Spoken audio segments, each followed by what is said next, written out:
নমস্কার বন্ধুরা, আশা করি প্রত্যেকেই ভালো আছো। আমিও ভালো আছি।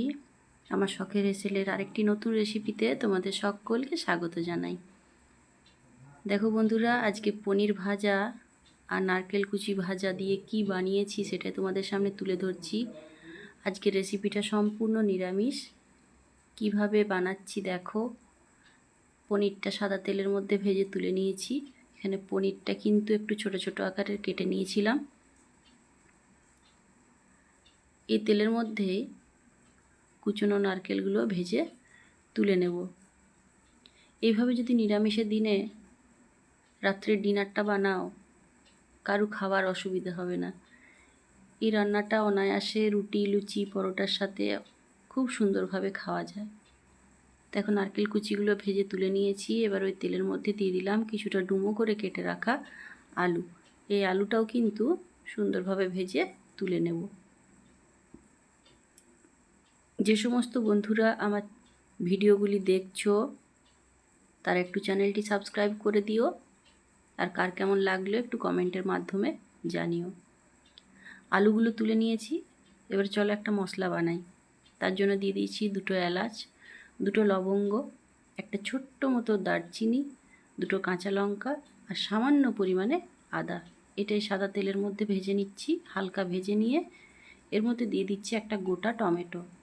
টমেটোটাও হালকা ভেজে নিচ্ছি। এখন আমি দিয়ে দেবো 4 থেকে 5টা কাজু। নিয়ে সুন্দরভাবে মশলাটা 70% ভেজে নিয়ে এটা তুলে মিক্সিতে পেস্ট করে নেব। ঠান্ডা করে পেস্ট করতে হবে। পেস্ট করে আমি রেখে দিয়েছি। এদিকে কড়াইয়ের মধ্যে গরম তেল হয়েছে। সেই গরম তেলটাতে এই মশলাটা দিয়ে দিলাম এবং বাটি ধোয়া জলটাও দিয়ে দিলাম। দিয়ে মশলাটা হালকা কষাতে হবে। দেখো সামান্য কষিয়ে নিয়ে এর মধ্যে আমি একে একে গুঁড়ো মশলা অ্যাড করছি। দিয়ে দিলাম পরিমাণ মতো হলুদ, দিয়ে দিচ্ছি পরিমাণ মতো ধনে গুঁড়ো, পরিমাণ মতো জিরে গুঁড়ো, সাথে দেব সামান্য পরিমাণে লাল লঙ্কার গুঁড়ো।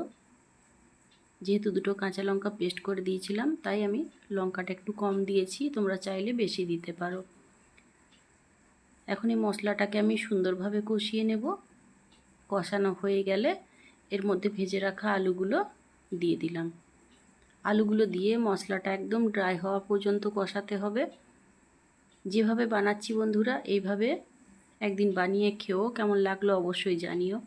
দেখো কষানোটা খুব সুন্দর ড্রাইভাবে হয়ে গেছে। এখন আমি কিছুটা সেদ্ধ করে রেখেছিলাম চানা, সেই সেদ্ধ করে রাখা চানাটাও এর সাথে দিয়ে সুন্দরভাবে কষিয়ে নেব।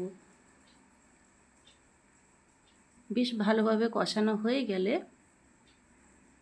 আমি পরিমাণ মতো নুন দিয়ে দিচ্ছি।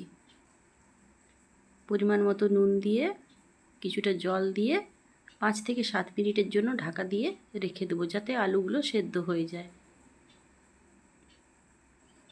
দেখো বন্ধুরা ঝোলটা ফুটে উঠেছে, আলুগুলো সেদ্ধ হয়ে গেছে। এখন আমি ভেজে তুলে রাখা পনিরগুলোর সাথে অ্যাড করে দিচ্ছি। তার সাথে দিয়ে দিচ্ছি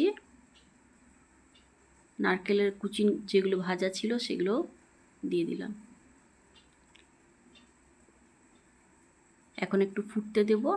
ফুটে জলটা আর একটু কমে যাবে। দেখো এই পর্যায়ে খুব সুন্দর একটু গাঢ় গাঢ় হয়ে গেছে। এখন আমি কুচনো ধনে পাতা দিয়ে দেব।